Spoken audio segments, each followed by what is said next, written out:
welcome to this week's edition of World Crisis Radio. This is Webster Tarpley reporting from Washington, D.C. It is the afternoon of Friday, July 5th, 2013, and the world is in ferment, and some tendencies are positive, and we should look, first of all, at the close connection between the events in Egypt, the military coup, which has overthrown Morsi of the Muslim Brotherhood, connection between that event and the continuing turn of the civil war in Syria. These countries are closely linked.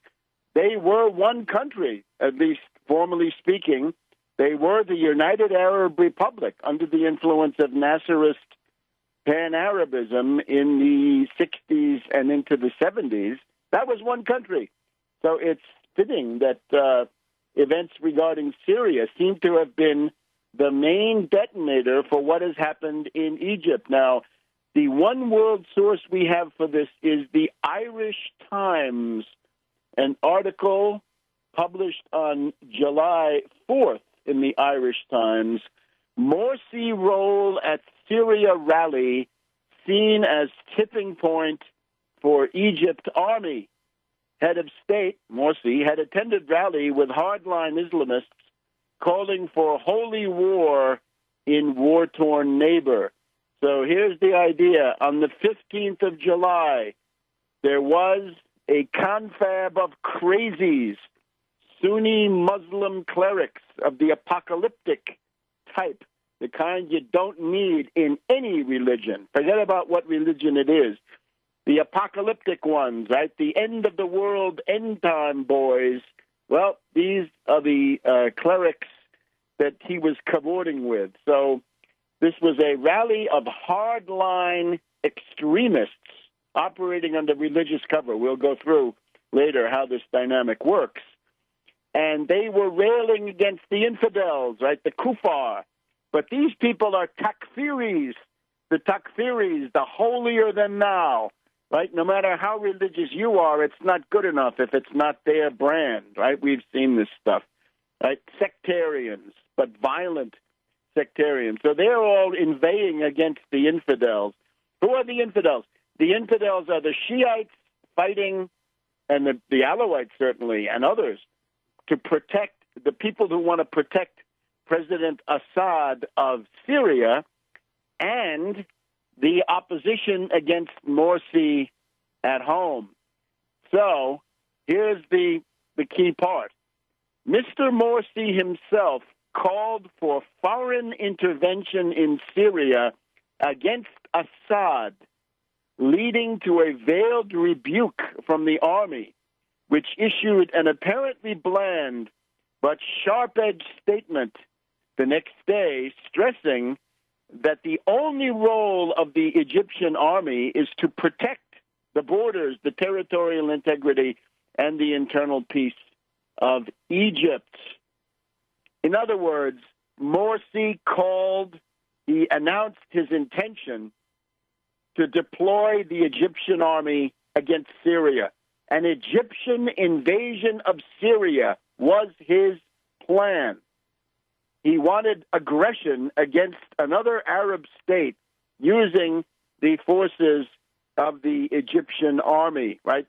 You can imagine he'd gotten a phone call from Skull and Bones Kerry saying, hey, Morsi, we pay for your army. Now we want to use it. Attack Syria. And Morsi was willing to try it. So here we have, back to the Irish Times, an officer speaking anonymously says, the armed forces were very alarmed by the Syria conference at a time that the state was going through a major political crisis. You can see how this might have worked, that the U.S. and the British and the French and the Israelis, who knows, were able to go to Morsi and say, look, you've got a rebellion brewing here because of your incompetent rule, because of your sellout to the International Monetary Fund, you have lost all popularity. And the Anglo-American imperialists have this problem that Syria has got to be destroyed. So why don't we put these two together? Dear Morsi, you can solve your problem by starting a foreign war, and in the hysteria and the chauvinism and super patriotism around that, you can then deal with your opposition. Now, obviously, though, there were forces inside the Egyptian army that did not want to do this. And this, I think, is extremely interesting.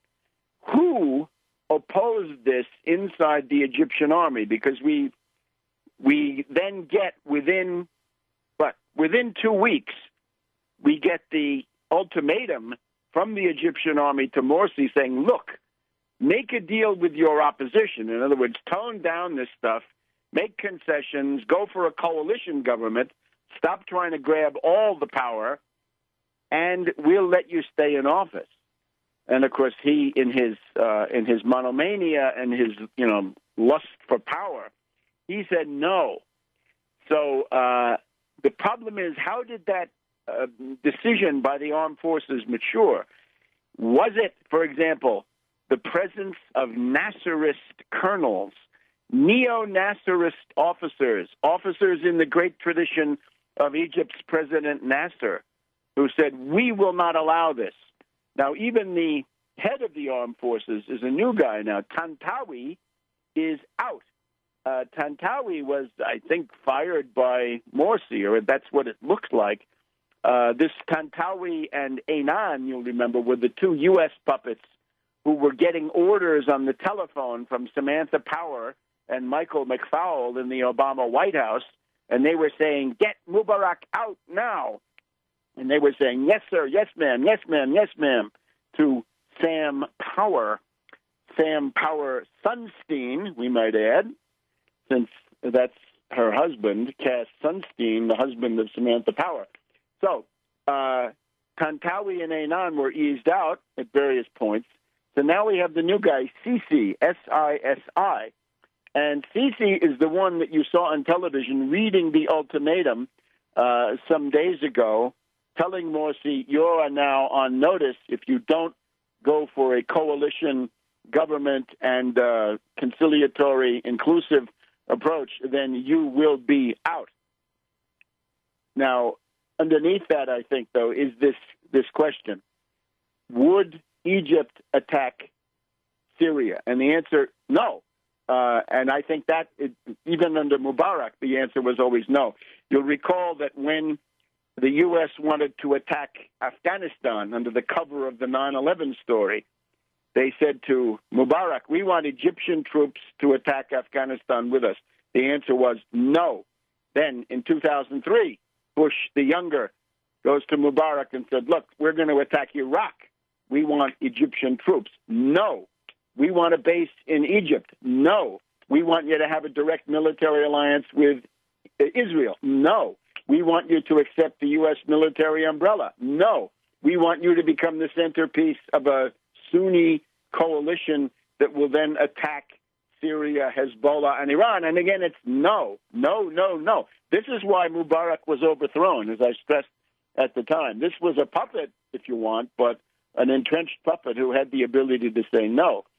So now we see, though, that there was an attempt to use the Egyptian army to solve the main problem of imperialism right now, which is that Assad is winning. And by overstretch, by going a bridge too far, the imperialists have made their situation even worse, as we see in Egypt. We'll be back in a minute on World Crisis Radio. Welcome back to World Crisis Radio. It's the 5th of July here in Washington, D.C., about the halfway point of the year. We'll try to look at some longer-term tendencies right now. But immediately it is that the imperialists are desperate in regard to Syria. The death squads are being mopped up. The Syrian Arab army is taking over more and more of Homs, the third largest city. The death squads are being driven out of the few neighborhoods that they control in Homs. The Syrian Arab army is advancing, and the fall of Aleppo is now on the horizon. Homs, Aleppo, Deraa, these are the key points that are now within reach of liberation during the summer campaigning season, along with other smaller localities, right? We won't go through the list of smaller areas that are also being freed from the yoke of these crazies.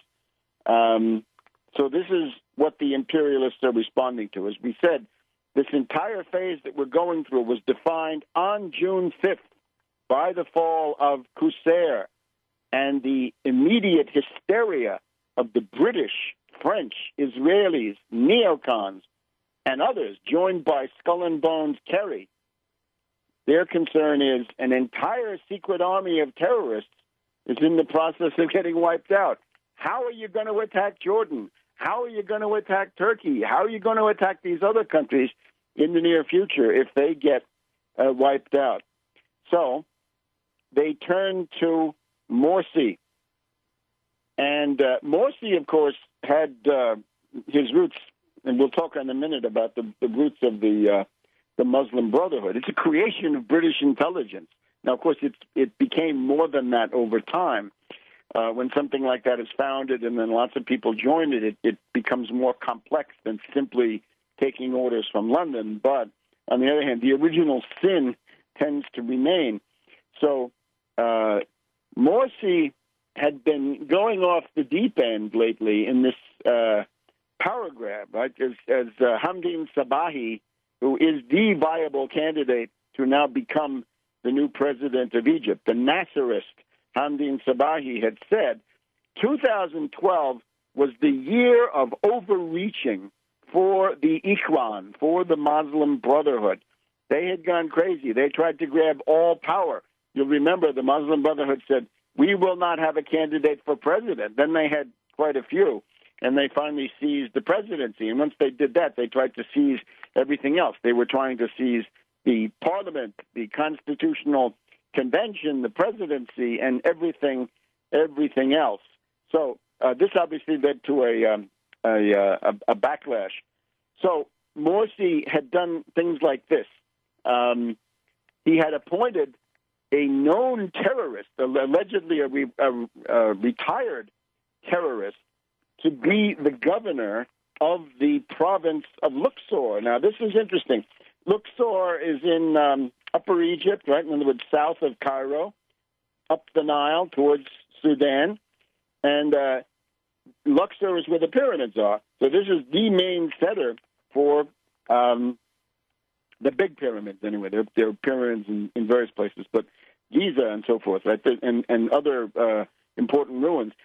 Luxor, up the Nile, is where about 15 years ago, 70 or so foreign tourists were assassinated. They were massacred by this group, Gamma Islamiyah. Gamma Islamiyah was Zawahiri, among others, right? The current titular head of Al-Qaeda comes from this, right? The entire Al-Qaeda leadership at a certain point comes out of this Egyptian Muslim Brotherhood, right? Al-Masri and people like this. So this group of terrorists had massacred tourists, right? They said, we don't want tourists coming into our country. These are infidels once again. And the guy who led that is a guy called El Khayat. El Khayat, retired terrorist, right? 15 years ago, superintended the killing of 70 tourists, had then been made the governor of Luxor province. So it's basically El Khayat is saying to Europeans and others, come on down, enjoy the sun, and just don't let the fact that I killed 70 people 15 years ago, don't let that trouble you. Now, of course, this has happened in other countries. You know, Joschka Fischer in Germany was implicated in the death of a cop or a maiming of a cop in the Frankfurt area some years before. Anyway, you get the idea. We have Bill Ayers still running around in the United States. But This is a little bit heavier, right? This is 60 to 70 people killed, and they put them right in where the at the scene of the crime. So he had gone too far, and this is what we then read in this interesting article, which is the notion that a red line somehow was crossed by Morsi. Here we have in this Irish Times article at this confab on the 15th of June. Morsi calls for foreign intervention in Syria against Assad, and the commentary on that is that this was too much.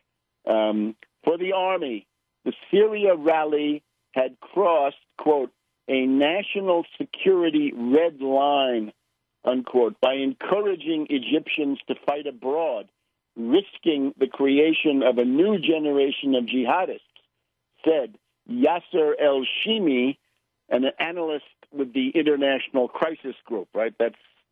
We know the International Crisis Group, right? Soros, Brzezinski, but that's what they're saying. At the heart of the military's concern is the history of militant Islam in Egypt, the homeland of al-Qaeda boss, Ayman Zawahiri. The military source condemned recent remarks made by retired terrorists allied to Mr. Morsi, who has deepened his ties with the once armed group Jama'a al-Islamiyah. So you get the idea. This would have been a catastrophe. This would have led to a regional war. This would have been a vast massacre on all sides, and nobody in the world would have remained immune to the consequences of mobilizing this large Egyptian army against Syria. So what does this lead us to then? Obviously, our policy here, hands off Syria and impeach John Forbes Kerry of Skull and Bones. We can see that the imperialists are really desperate. They are trying literally everything, and that's what we're seeing all around us.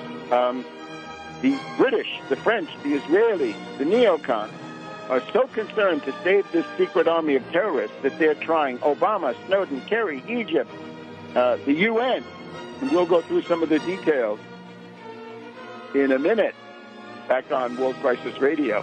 Welcome back to World Crisis Radio. Webster Tarpley in Washington, D.C. Keep up with everything on Tarpley.net, and in these troubled times, Twitter feed Webster G. Tarpley. A lot of action on Twitter. So, Assad of Syria celebrates the Egyptian coup. It is the downfall of political Islam. And we have to be maybe a little bit more specific of this crazy terrorist variety, right? The kind that leads into the kind of thing you see with al-Qaeda or Jama'a al-Islamiyah or whatever it is. Now, from the imperialist point of view, the problem is to save the death squads of Syria before they're wiped out, because that's what's happening to them.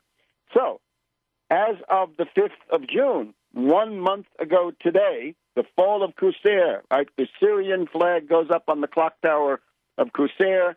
The black flag of al-Qaeda, the Islamic Emirate of the Levant, comes down. The British and the French scream to Obama, we have proof of chemical weapons. You've got to do something. You've got to bomb Syria. And Obama says no. Then they mobilize Snowden on the same day. Snowden, Glenn Greenwald, NSA, Obama taps your phone, Obama reads your mail, Obama snoops on conferences, Obama listens to every phone call in Europe, 500 million a day or whatever it is. Snowden, as we'll be happy to register in just a minute, this entire Snowden thing is falling apart, and hopefully partly through the efforts of this broadcast and the co-thinkers and others who have contributed to this, because I think that is an important part of the picture. Snowden has not found the immediate media embrace, right? And his merger with Assange has not helped him. It's hurt him a lot. And there's even now a falling out among thieves in that department. We'll get to that in a minute. So they call for Obama. He says no. Snowden, they try Snowden. they do weaken Obama, right? They get him to announce what the U.S. has been doing all the time, which is arming the rebels with these smaller categories of weapons. They get Obama's youth support falls by 18%, and now we have Merkel and the other Euro hypocrites who are yelping and complaining and whining about NSA spying. Those European countries are all participants in NSA spying. They knew everything all along because the NSA facilities are located on their Verschlungene territory, the Euro hypocrites. And any news service that broadcasts that stuff at face value is absolutely crazy.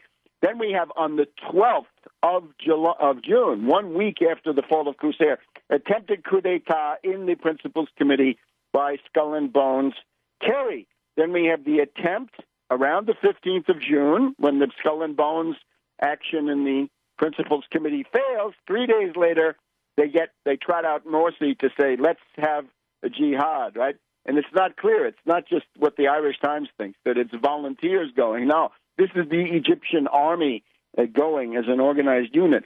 And in the last couple of days, believe it or not, the British, the French, and I think the U.S. too, have gone back. This is still, the State Department.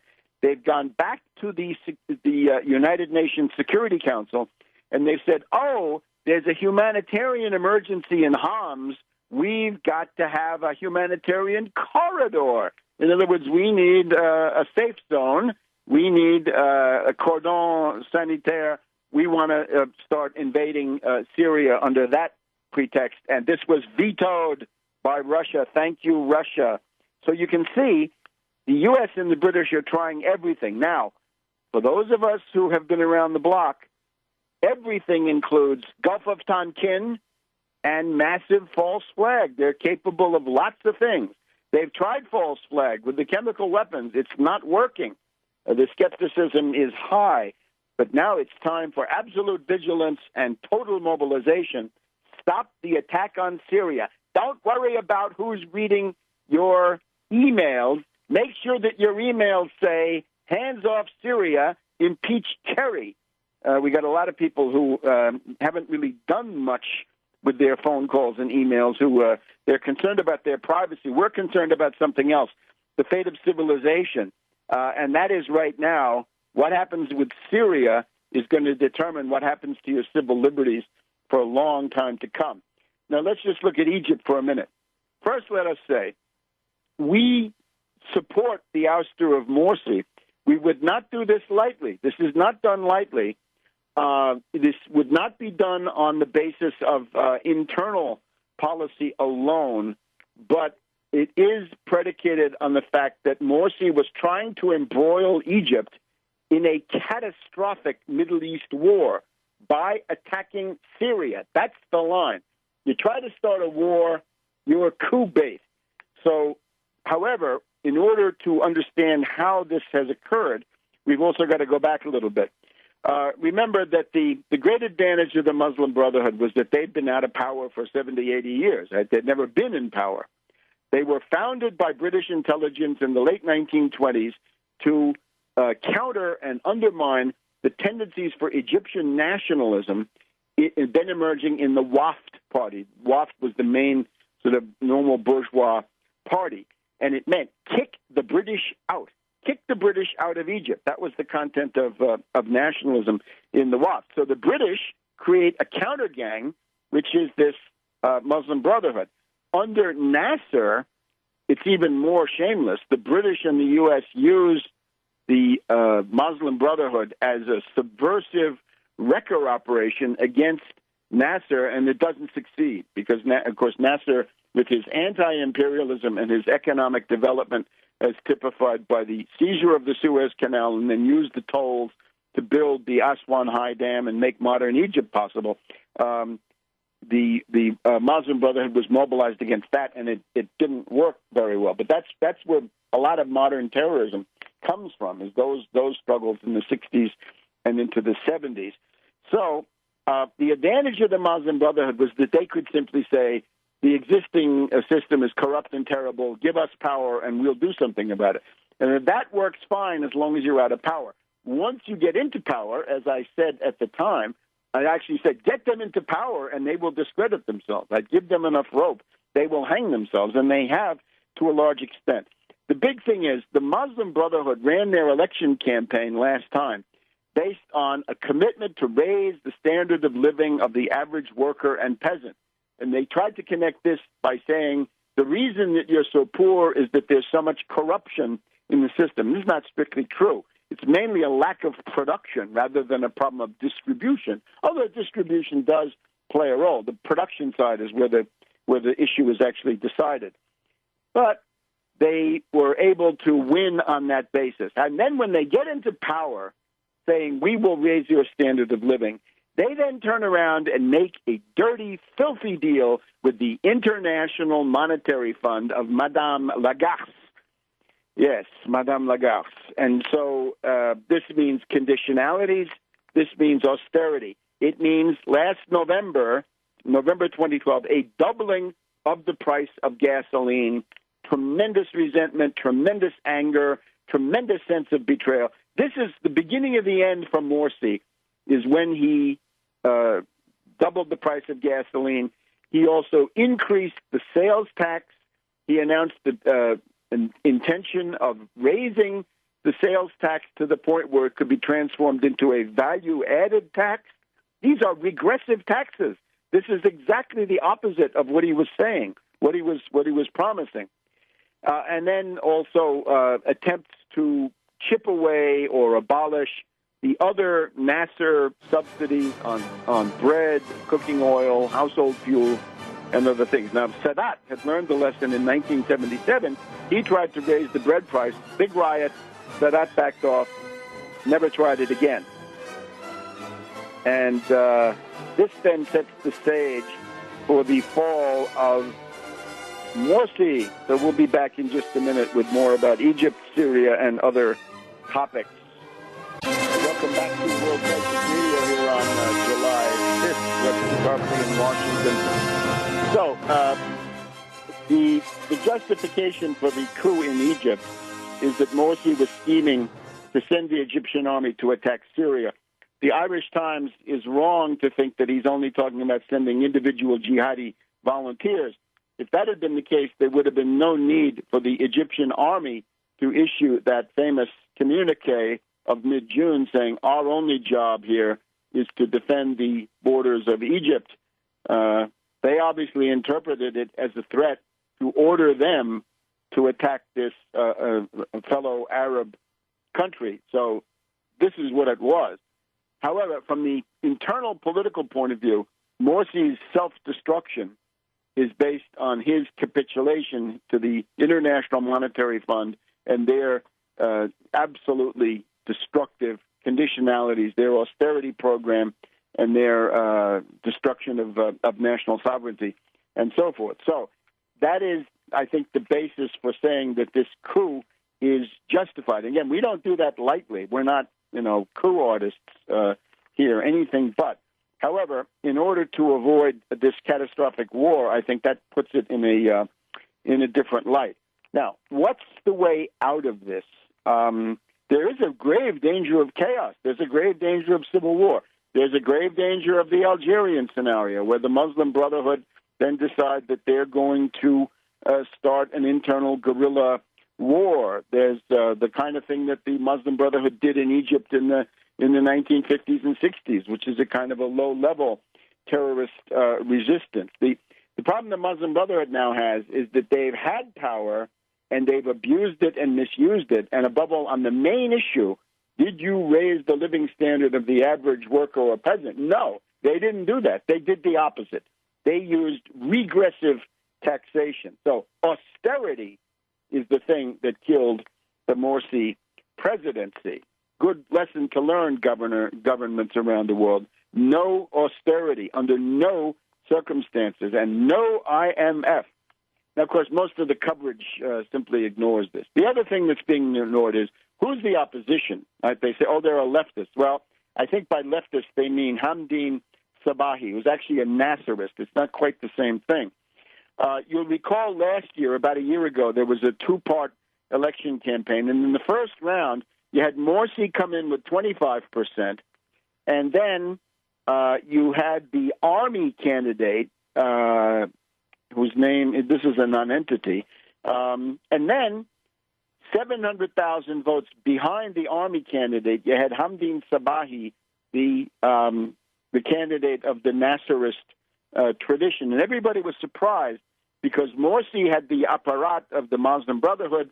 The second guy, Shafiq, I think, he came in with the army and their entire complex of interests. Sabahi didn't seem to have an apparat, but he still got 21% of the vote. So Morsi 25%, Sabahi 21%, and the army guy in the middle, but just a little bit ahead of Sabahi. Now, I say that Sabahi he's first of all the victim of a conspiracy of silence in the Western media. They don't want you to know that this exists, but it does exist, and this is the viable alternative. This is the viable way out. The campaign that Sabahi ran last year was, first of all, no to the Islamists, no to the neoliberals. So no to the Muslim Brotherhood and no to the International Monetary Fund and their killer genocidal austerity. There's already a lot. It's the Dignity Party, the Democratic Nasserist. Sabahi, his platform was essentially the Franklin D. Roosevelt 1944 Economic Bill of Rights. Let's go through it. Hamdin Sabahi says that his commitment to the people of Egypt, and he wants to be judged, is housing, health care, food, free education, jobs, social insurance, right, a pension, fair wages, and a clean environment. Right? Absolutely key in polluted third world countries. And what he means by environment is the kind of pollution that harms people, not some theoretical construct about carbon and global warming, but the kind of thing that gives you cancer or skin diseases or whatever the case may be. In terms of food, Egypt needs to increase food production. It's the biggest world importer of wheat. This is used by the United States as the main tool of blackmail, and I've seen that on many, many occasions, even sometimes when I was involved in certain negotiations, which I guess someday I'll write about. But the food part is important. Fair wages. You've got to increase the arable land of Egypt by about 20 million acres, and one of the things is the Second Nile. And you've got to find some way to divert water or bring up water from the desert and use that then for cultivation. Here's another good one. Instead of increasing the sales tax, or even worse, going to a value-added tax, Hamdin Sabahi says, let's have a tahrir tax. The tahrir tax is that if you have more than 50 million Egyptian pounds, Egyptian pound about 7 to a U.S. dollar, I would say. So if you have more than about 7 million U.S. dollars, if you're a millionaire 7 times over, come on, a 10% one-time tahrir tax will be levied. One time, 10% of your assets, not income, total assets, everything you've got, 10%. This is to redress the imbalances created during the bad old days of Mubarak, right? Because there were, of course, tremendous wealth disparities. So it's only in the second round, after Sabahi was removed from contention by 700,000 votes, that Morsi got 38% of the vote. And, of course, then he went along making up the Constitution as he went, right? After he'd gotten into power last summer, then last November, around the time that he caved in and capitulated to the IMF and their usury, right, which is very un-Islamic, that's when he said, I have a constitutional decree, I'm above the law, no court can review me, and so on and so on and so on. So the IMF loan and everything that goes with that is the key part. Now, there is a line, it's coming from al-Baradei. Don't trust al-Baradei. Al-Baradei is a snake. Al-Baradei gets on television and says, we've got to make hard decisions now. He's essentially saying, we need austerity. Can you believe it? We need an austerity program, says El-Baradei, but we've got to be careful that there are safeguards built in so that the poorest don't get slammed. This is absolute demagogy, bankrupt and vile, and it shows you that you can't be an Egyptian if you're also an imperialist puppet. National Public Radio this morning had some woman who announced herself as an Egypt economic blogger who did pretty much the same thing, right? We got to make tough decisions. We got to do something, to stabilize the pound, but let's take some measures to make sure that the poorest don't pay the big price. So what we can, I think, hope for is and again, this is a hypothesis, but I think it's there must be forces inside the army that really got riled up with this proposal by Morsi to send them against another Arab country. In other words, practically the same country, right? The one part of the United Arab Republic, X, was supposed to attack another part of the ex-United Arab Republic for the greater glory of the U.S., the British, the French, the Israelis, the neocons, and Kerry. And this is apparently what Kerry was working on in his Nantucket vacation. Right? A lot of people are riled up because he's on Nantucket.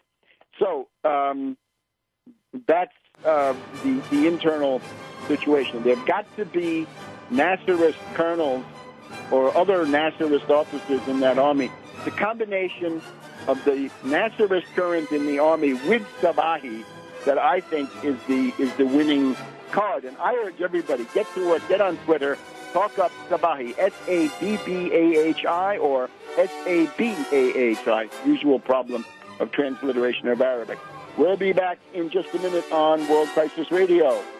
So welcome back to World Crisis Radio for the 5th of July, 2013. We just had the anniversaries of Gettysburg and Vicksburg, the saving of the United States and the saving of the world, as we hope to point out this week and in coming weeks. But now we've looked at the blowback, in effect, the imperialist Anglo-American attempt to mobilize the Egyptian army to pull their chestnuts out of the fire in Syria. It doesn't work, right? Turkey was supposed to attack. They've pulled back. The imperialists are trying literally everything, and it makes it very, very dangerous right now. Again, Turkey, Obama, Snowden, Kerry, Egypt, United Nations, on and on. They're trying every available avenue. You got to think of what else they could try.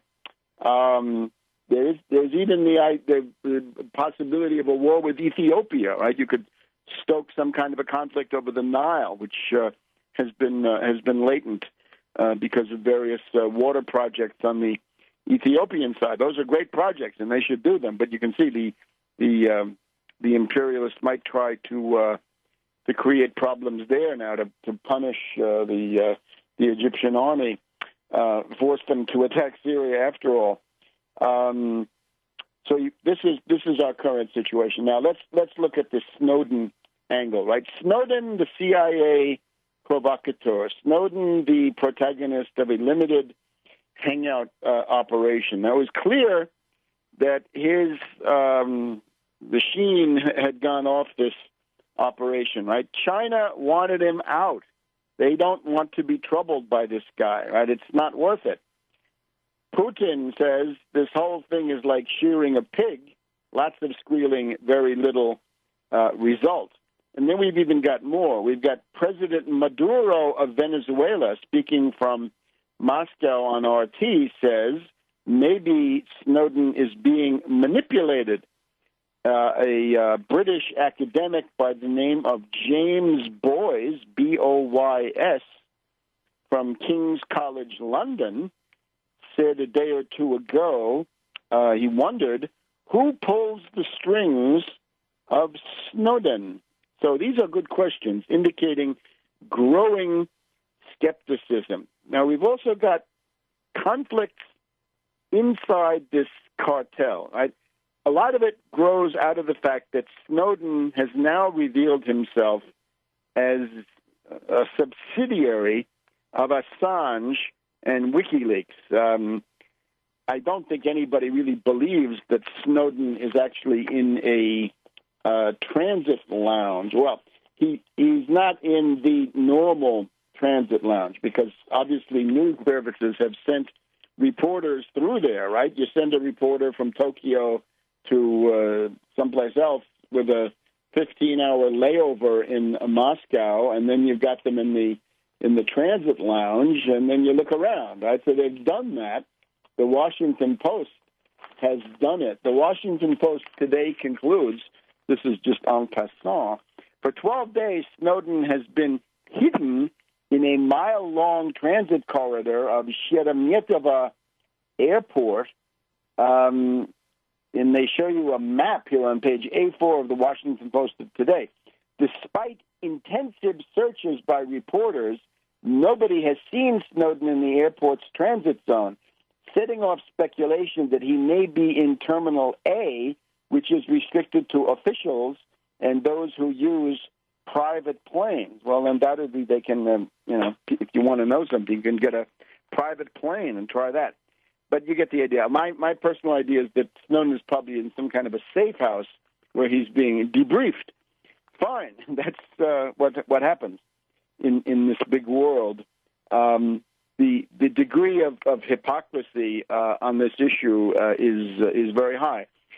Snowden is a provocateur, and he's causing trouble. He's succeeding in causing maybe not as much trouble and not the kind that his handlers wanted, but trouble. The joining with Assange means that you're joining an operation, WikiLeaks, which was godfathered by Cass Sunstein in his infamous article, Brave New Wiki World, February 2007 in the Washington Post, and you're joining a cognitive infiltration operation called for by Cass Sunstein in his paper about cognitive infiltration to wreck popular movements that threaten the goals of the regime. And that would mean today a peace movement, right, to try to stop this. It meant 9/11 truth, people who don't like covert operations, who are skeptical about all these things. So, again, Snowden comes forward with stuff that we knew since Echelon, Trailblazer, warrantless wiretapping, the Comey-Ashcroft versus Karl Rove and so forth, right? And Gonzalez. We know all this stuff, but now it's all dished up as new and all then tied around Obama, which obviously Obama is guilty enough. But the purpose of all this is to get Obama to go beyond his divine plan, D-E-V-I-N-E, into the realm of a big war with a big air war and a big land war in the Levant, in Syria. So once you join with Assange, you have joined this very smelly international operation, and you see these characters on television. These are, what can I say? You wouldn't buy a used car from any of the spokespeople that they've put on. Now, we have the complaint of Snowden's father. Lonnie Snowden complains that Assange is attempting to control access to his son. Lonnie Snowden says, Assange won't let me, the father, talk to my son, Ed Snowden. The father doesn't like the presence of WikiLeaks. He wants WikiLeaks to butt out. He's correct. It is the kiss of death. It means that all the enemies of WikiLeaks then turn against you, and you begin to acquire that Cass Sunstein pedigree. We've also got Glenn Greenwald, right, the, what can we say, the entertainment entrepreneur, right, the risque producer or risque backer of various XXX-rated films coming out of Brazil. Anyway, Glenn Greenwald says that a statement issued this week in the name of Snowden was not actually issued by Snowden. Greenwald says this statement, which is being circulated by WikiLeaks, was not written by Snowden. I think he's suggesting that Assange wrote it. Now, with Assange, there's this idea that little Lord Julian Assange, he wants to get the spotlight where Manning suffers in the prison, right? He's under solitary confinement. He can't make any statements. but little Lord Julian can. And the idea then is that maybe if Snowden were also in solitary, then little Lord Julian could then come out and speak in the name of both of them. This seems to be part of the idea. It's a very, very treacherous operation. However, other elements. The lawyer for Snowden's father is Bruce Fein, F-E-I-N, and the one thing we find out about Bruce Fein is that he has been a speaker at various conferences sponsored by LaRouche, the LaRouche movement, the Schiller Institute. So isn't that interesting? And this then, again, we're right in the thick of the intelligence community with all this. Then we have the certainly justified anger of the Latin American presidents Morales, Correa, Maduro, and Kirchner, all very angry about the fact that the aircraft of Morales of Bolivia was forced to land in Austria, that it looks like France, Italy, Portugal denied it the use of airspace. And, of course, that is a violation of the international norms, and that's very bad. But what it shows is that Snowden is an agent provocateur. His job is to create trouble, and he does it. And he's up there. We'll get to the Euro hypocrites in just a minute on World Crisis Radio. Welcome back to World Crisis Radio. Webster Tarpley here in Washington, D.C. Let's just look at the Euro hypocrites. This is where, unfortunately, we have to laugh. We have Merkel shocked that NSA spying is going on. The French Interior Minister yesterday attending the garden party of the U.S. ambassador in Paris for the 4th of July abruptly began denouncing the United States for spying.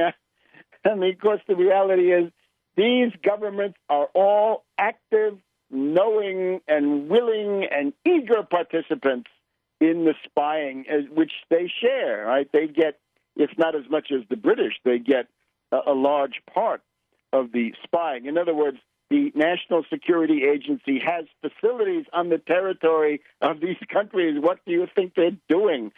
Of course, they're spying on the host countries, among others. So these Euro hypocrites, they give us a moment of comic relief. These are governments that cooperated. They knew everything. They knew everything all along. And now, like Claude Rains in Casablanca, shocked that gambling is going on. You're winning, sir. Now, we have Wayne Madsen, a veteran of the National Security Agency, right, and a critic, of course. He wrote an article which did appear for a short time in the London Observer and the London Guardian, where he says there's a system in the NSA. The first party is the United States. The second party is basically echelon, U.S., British, Canada, Australia, New Zealand. Well, forget the U.S., but Canada, British, Australia, New Zealand. Then that's the Anglo-Saxon inner circle. And then the third level, the British and the French, maybe the Italians. Fourth level, Poland, and a couple of others. So he just simply wrote this up. It was an interview published in there. So it gets up there, and then it comes right down. The wonderful defenders of truth at The Guardian censor their own article because it undercuts this crazy story that the Europeans are innocent babes who are victims of the evil scheming of the National Security Agency. Now, of course, we're against all of this, but the humor is just unavoidable. Remember also, though, as Greenwald has said, that Greenwald, at least up until a week ago, was saying that this is not like WikiLeaks and Assange, because the thing that got Assange in trouble with the New York Times, Le Monde, El País, Spiegel, and the rest of them, right? The cartel. The way he lost his cartel was he began dumping stuff that had not been vetted, right? He began dumping sort of raw intelligence, and this they don't like, because you might get something of value. It's possible. They want to have it combed out.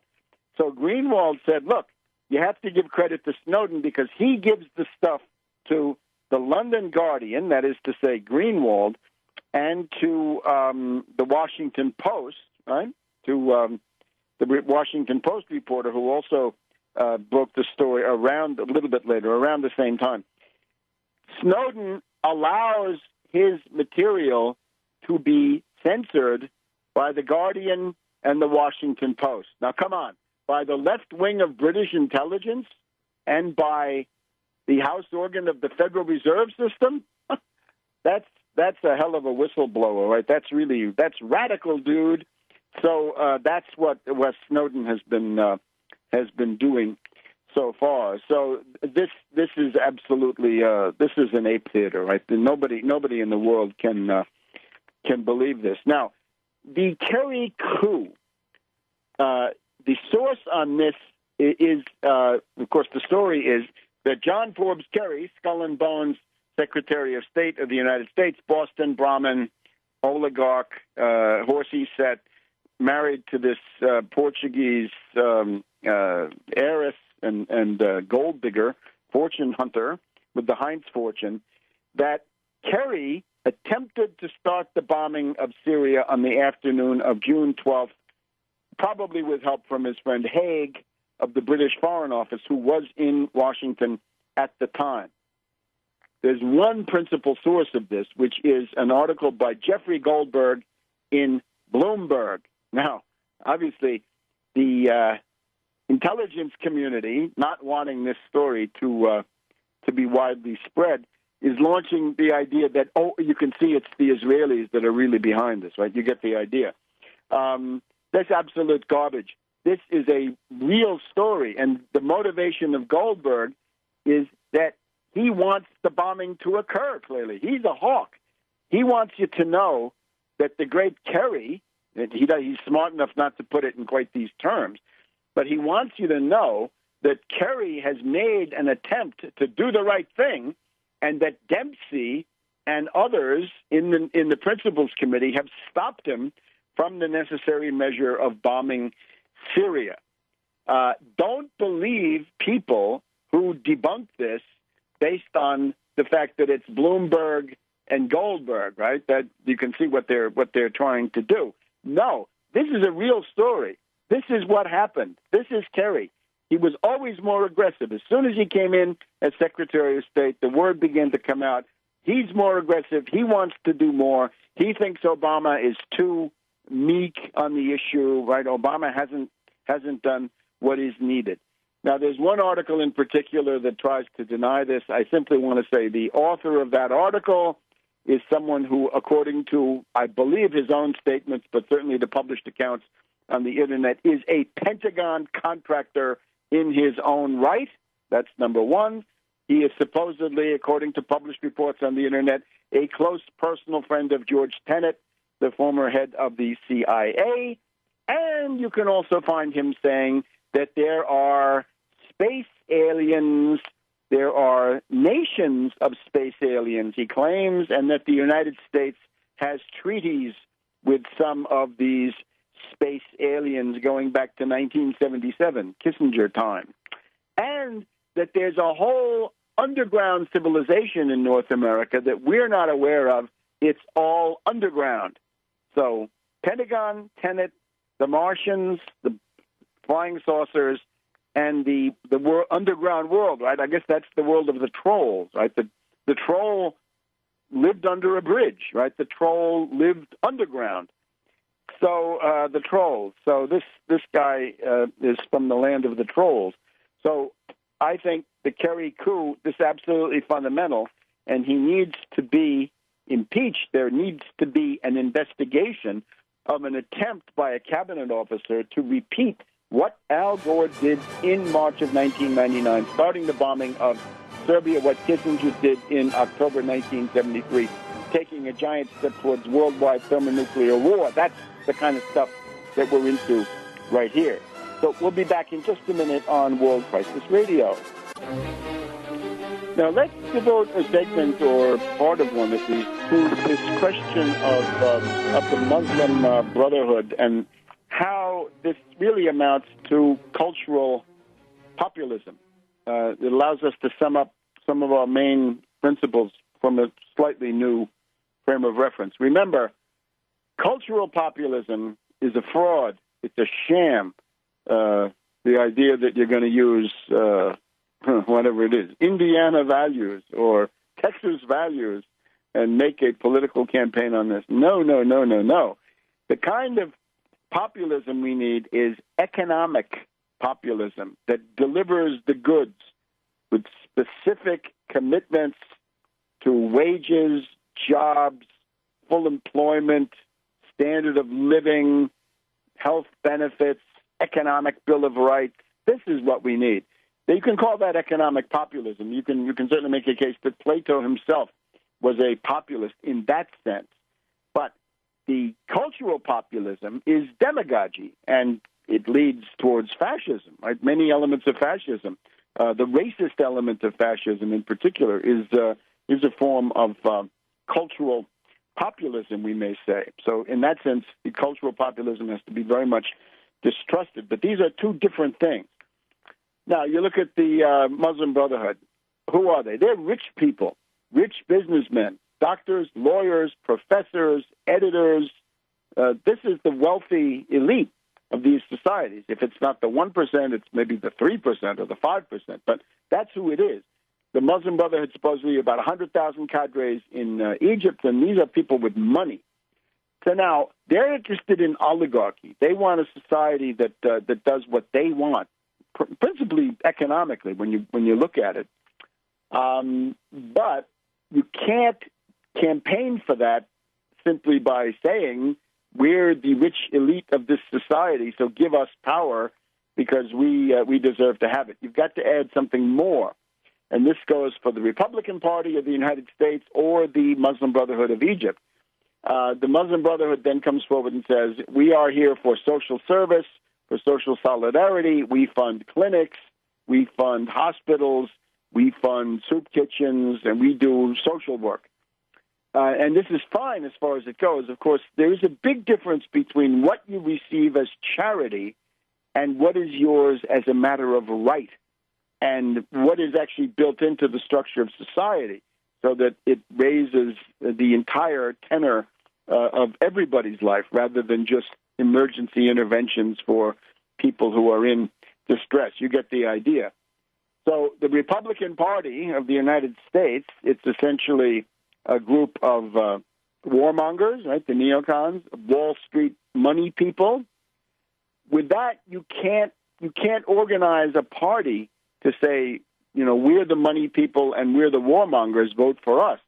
You've got to add all this other stuff about abortion and social issues so that you can get the big battalions, which are the Christian fundamentalists. You've somehow got to dupe them.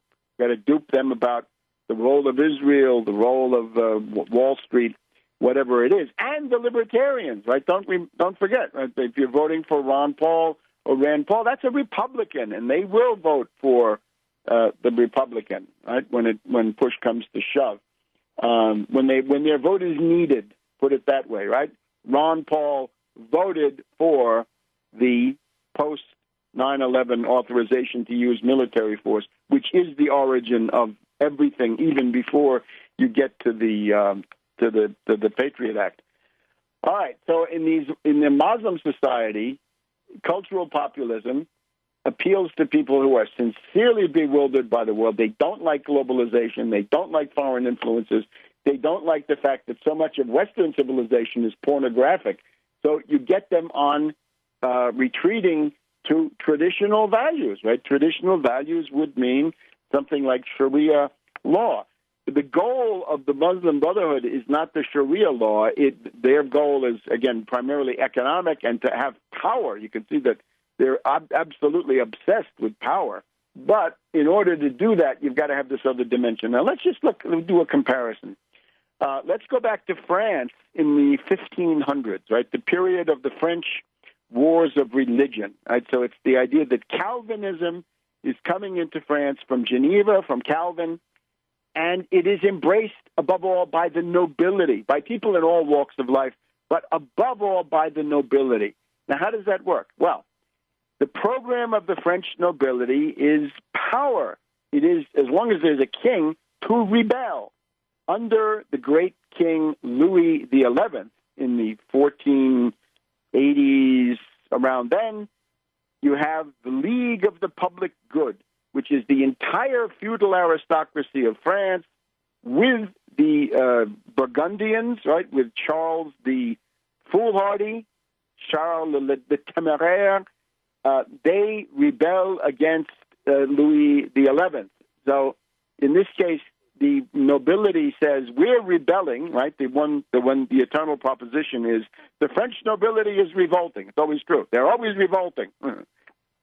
So in the 1470s, 1480s, 1490s, they say, we're the public good, support us. Well, Louis XI defeats them. Later on, in the 1600s, you're going to have the French nobility saying, we're the atheists, we're the libertines, join us, 1600s, 1700s, to the revolution. In the 1800s, the French nobility still wants power, but now, after the revolution and with the Republic, they become monarchists and devout Catholics. They had been atheists in the 1600s and 1700s, then they become devout Catholics and monarchists in the 1800s and the 1900s, and to some cases to our own time. One of the turning points is in the 1500s. The French nobility decide to embrace Calvinism. And I want to go back to a very interesting history. This is Enrico Caterino d'Avila, a Venetian, who's on the scene in France in the 1560s, 1570s. And he recounts, this is not exactly documented, but it's the truth of the matter, I would say. He says, in effect, there was a meeting of the French nobility, and they're all seditious, right? So they say, how do we rebel against the king with success? The Prince of Condé says, let's start a war right away. But Admiral Coligny says, no, let's use industry and art because we're too weak. And we've got to arrange secretly, without revealing ourselves, that we get to this point with the help of others. And they say it would be highly expedient to take on the religious color of Calvinism so that we could mobilize multitudes of people all over the kingdom who have embraced the religious opinions recently introduced by Calvin. We can increase our strength by a great number of followers. We can get alliances with Protestant princes in Germany, Queen Elizabeth of England. We can put a better face on our cause. We can lay the burden of so bold an attempt on others. We can pretend that it's for the benefit of others. And it will not look as if we're serving our own demand for power, but that we're trying to fight a principled struggle for a religious point of view. You get the idea? The French nobility wants to revolt, but they need a religious cover, and that is Calvinism. And this is the cloak. Calvinism is the cloak for attempting, under certain circumstances, to act out the rebellion of the French nobility against the monarchy in this period of the Wars of Religions, 1560, 70, 80, up until almost the end of the century, right when Henry IV finally puts an end to this. So this is what's going on. And learn this principle, you will see through a lot of shams, right? Because it's cultural populism expressed as religion. We'll be back in just a minute on World Crisis Radio. Welcome back to World Crisis Radio. This article in the Washington Post about where is Snowden. He's not in the normal transit corridor. Here we read, Russians are a little bemused at all the fuss over surveillance. Many believe that the authorities can read their mail at will, listen in on their calls, and sprinkle bugs, microphones, around as they please. Quote, wiretapping is so common, so this is not news, said Alina Gorchakova, 48-year-old account manager who stopped to talk to a Washington Post reporter in the street. You get the idea, right? There's a certain degree of realism there. All right. Now, since we've had the Civil War anniversaries, right, Gettysburg and Vicksburg, Gettysburg 1, 2, 3, July, the end of the siege of Vicksburg on the 4th of July, and we've had the 4th of July, and we're going through other anniversaries. Let's go back and look at what this actually meant, right? The project of the Confederate States of America. Just a few quick comments, right, that people can follow up on. Remember that secession was the product of a network, right? It's a product of the spread of the southern jurisdiction of the Scottish Rite Freemasonry at that time with a center, a kind of a sub-center in Cincinnati. That's not where it's headquartered now, but that was the operational point. And essentially this sent out operatives to the various secession conventions, right? And this was not easy to do. And in many states, this was done by a small and highly organized, determined minority. But once you put it into motion, of course, it's kind of like the Cold War. It takes on a life of its own. The goal of this, of course, the center of the Scottish Rite Freemasonry is Britain. It takes place, the secessionism takes place at the height of the world power of the British Empire. British Empire is at its height between 1848, when the various European governments, Metternich and Louis Philippe, go down, and the British are left standing. Everybody falls except Russia, and then the British start a series of attacks. They attack Russia with the Crimean War. They have been attacking China with the Opium Wars. They do the Great Mutiny in India to increase the power of the British East India Company and to massacre people, show them who's boss in India. The French under Napoleon III are puppets, continental dagger for the British. They are key in the Crimean War in the early 1850s. The French then go and attack Indochina. And then shortly thereafter, once the U.S. is embroiled in civil war, the French attack Mexico and invade Mexico. The Spanish re-seize Santo Domingo, right, the Dominican Republic, during the time of the American Civil War. So there's an attempt to undermine the Monroe Doctrine while the U.S. is tied up with this Civil War. At the end of the war, of course, Lincoln or Johnson send Sherman with 100,000 U.S. Veterans to the border with Mexico, and this is part of getting rid of Maximilian and that French-backed regime. So he pays the price in the Cierre de las Campanas. So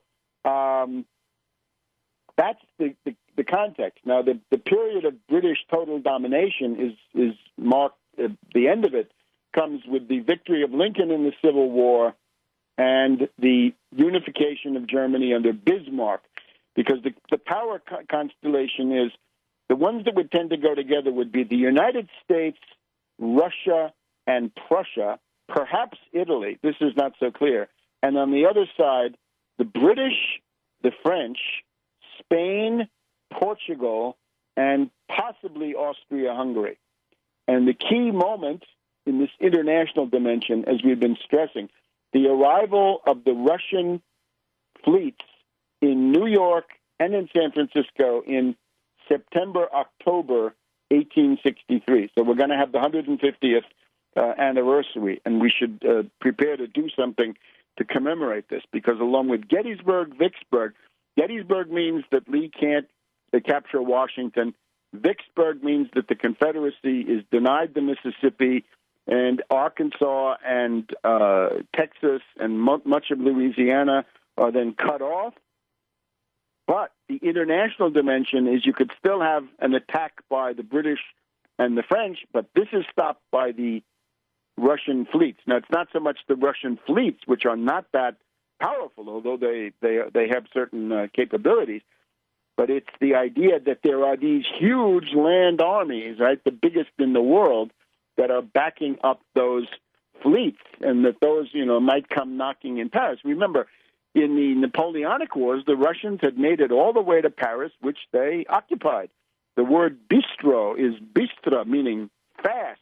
The Russians would say, serve us right away, give us a drink, and make it snappy. Then that's bistra. All right.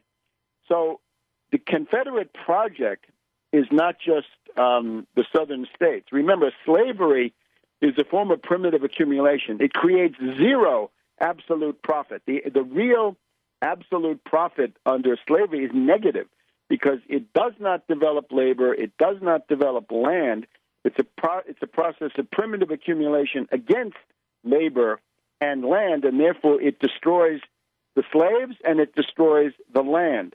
And therefore it has to spread because it uses up the areas, right? So this is the main question of slavery in the territories, is that slavery has got to expand in order for its vile life to exist. And the plan, there is in the London Economist in the 1850s and 1860s a discussion of what this new slave empire is going to look like. And it's referred to in primary sources of the time, the idea that the Confederacy, once established, will extend itself into Mexico, the Caribbean, into Latin America, and there would have been no end to this because it's simply a project of destruction until it ran into effective military resistance. So thank God it ran into that military resistance earlier on. So what we need to do is get away from the battles and leaders approach, right? If you look at the papers that were given, the various talks at the tent at the Visitor Center in Gettysburg in particular, these are fascinating, of course, but you see that the people are being drawn into the cliques of the Army of the Potomac, right? The Army of the Potomac was dominated by the politics of the eastern states. And this is bad news. A lot of Democrats, right? A lot of very dubious Democrats, above all McClellan, but people like Burnside. In other words, people who didn't understand the nature of total war. They wanted to do cabinet warfare. They wanted negotiated solutions. Many of them were favorable to slavery. They wanted to keep that. The class origins of McClellan in the Philadelphia aristocracy or the Philadelphia upper crust, this is absolutely determining. Lincoln is correct. The only way you can win the war is to use the lever of slavery, to deprive the Confederacy of the services of slaves and to enroll them into the Union Army. And eventually it's almost 250,000 U.S. Forces who are African-American, black, in many cases former slaves. So that radicalization is absolutely essential, but there are a lot of people who don't want that. And it's amazing how far up that goes. But one of the great benefits of Grant is that he says, yes, we're going to have former slaves become troops, and they're going to fight very well, and they did. And there are any number of such examples. So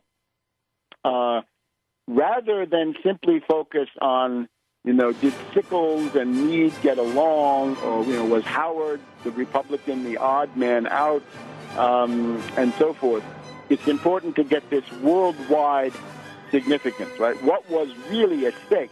Gettysburg was the battle for the world, because if it had been lost, much of the world would have gone into a nightmare of slavery and primitive accumulation. And the final lesson is never again.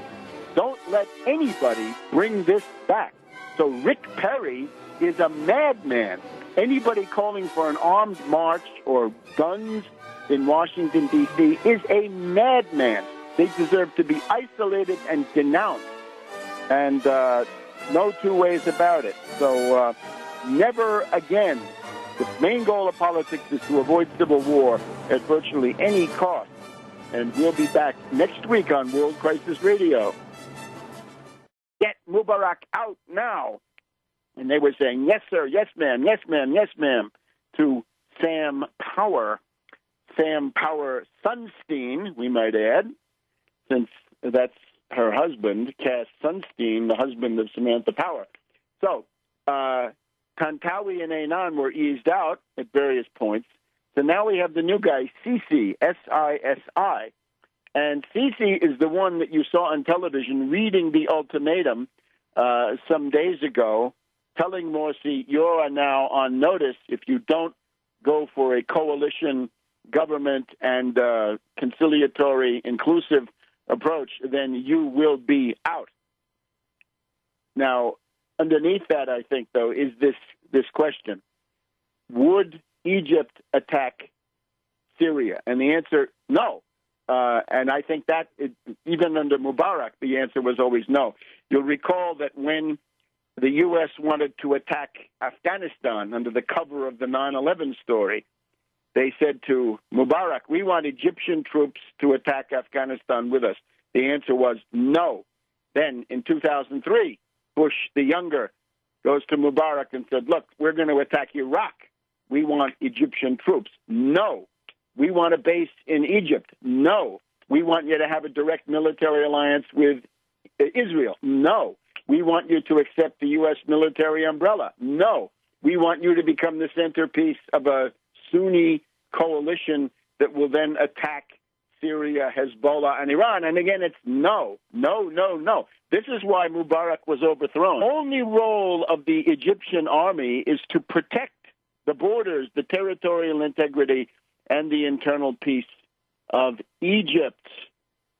In other words, Morsi he announced his intention to deploy the Egyptian army against Syria. An Egyptian invasion of Syria was his plan. He wanted aggression against another Arab state using the forces of the Egyptian army, right? You can imagine he'd gotten a phone call from Skull and Bones Kerry saying, hey, Morsi, we pay for your army. Now we want to use it. Attack Syria. And Morsi was willing to try it. So here we have, back to the Irish Times, an officer speaking anonymously says, the armed forces were very alarmed by the Syria conference at a time that the state was going through a major political crisis. You can see how this might have worked, that the U.S. and the British and the French and the Israelis, who knows, were able to go to Morsi and say, look, you've got a rebellion brewing here because of your incompetent rule, because of your sellout to the International Monetary Fund. You have lost all popularity. And the Anglo-American imperialists have this problem that Syria has got to be destroyed. So why don't we put these two together? Dear Morsi, you can solve your problem by starting a foreign war, and in the hysteria and the chauvinism and super patriotism around that, you can then deal with your opposition. Now, obviously, though, there were forces inside the Egyptian army that did not want to do this. And this, I think, is extremely interesting. Who opposed this inside the Egyptian army? Because we then get within 2 weeks, we get the ultimatum from the Egyptian army to Morsi saying, look, make a deal with your opposition. In other words, tone down this stuff, make concessions, go for a coalition government, stop trying to grab all the power, and we'll let you stay in office. And of course, he, in his monomania and his lust for power, he said no. So the problem is, how did that decision by the armed forces mature? Was it, for example, the presence of Nasserist colonels, neo-Nasserist officers in the great tradition of Egypt's President Nasser, who said, we will not allow this? Now, even the head of the armed forces is a new guy now. Tantawi is out. Tantawi was, I think, fired by Morsi, or that's what it looks like. This Tantawi and Einan, you'll remember, were the two U.S. puppets who were getting orders on the telephone from Samantha Power and Michael McFaul in the Obama White House, and they were saying, war-torn neighbor. So here's the idea. On the 15th of July, there was a confab of crazies, Sunni Muslim clerics of the apocalyptic type, the kind you don't need in any religion. Forget about what religion it is. The apocalyptic ones, right? The end of the world, end time boys. Well, these are the clerics that he was cavorting with. So this was a rally of hardline extremists operating under religious cover. We'll go through later how this dynamic works. And they were railing against the infidels, right, the kuffar. But these people are takfiris, the holier than thou, right? No matter how religious you are, it's not good enough if it's not their brand, right? We've seen this stuff, right? Sectarians, but violent sectarians. So they're all inveighing against the infidels. Who are the infidels? The infidels are the Shiites fighting, and the Alawites certainly, and others, to protect the people who want to protect President Assad of Syria and the opposition against Morsi at home. So here's the key part.